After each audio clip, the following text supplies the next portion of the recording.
Donald Trump just really annoyed his judge. The ex-president's testimony pushed the man deciding his fate to a boiling point. This is totally normal quote of the day. A new feature where we pull a particularly wild statement from the news as a reminder of just how extremely normal everything has become. I beseech you to control him, if you can. Judge Arthur Engoron, Monday, speaking to attorney Chris Kise as Donald Trump testified in his New York civil fraud trial. The time finally came for Donald Trump to take the witness stand at his New York civil fraud trial, and he used the spotlight about how you'd expect to rant about his wealth, political power, and how New York Attorney General Letitia James's case was a witch hunt.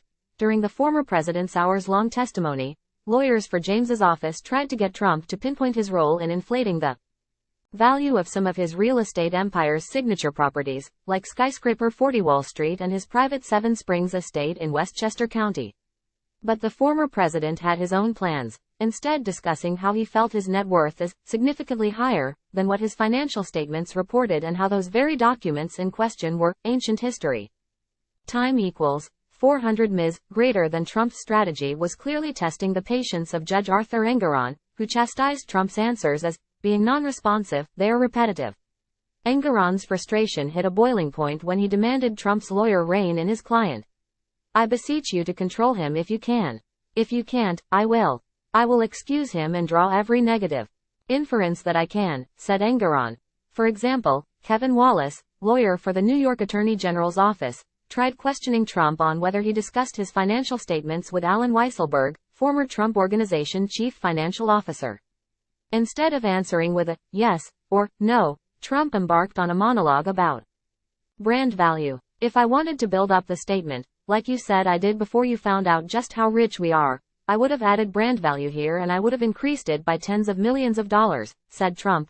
When Trump was asked about the valuation of his New York Trump Tower apartment, financial documents in 2016 valued it at $327 million, but it was later lowered to $116.8 million in 2017 after Forbes magazine outed Trump for incorrectly reporting its size. He deflected. Probably, I said I thought it was too high, said Trump. I don't know what's too high anymore because I'm seeing things sold at numbers that are very high.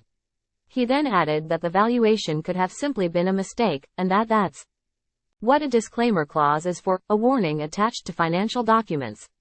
There's a disclaimer clause where you don't have to get sued by the Attorney General of New York, Trump said. His testimony continued with more monologues and asides, but he eventually did confirm his role in preparing financial documents. I would look at them, I would see them, and I would maybe on occasion have some suggestions, said Trump. Finally, Trump's time on the witness stand ended. His attorneys affirmed for the second time that they would be filing a mistrial motion, while James stood by her case against the former president. The numbers don't lie, James said. Mr. Trump obviously can engage in all of these distractions, and that is exactly what he did.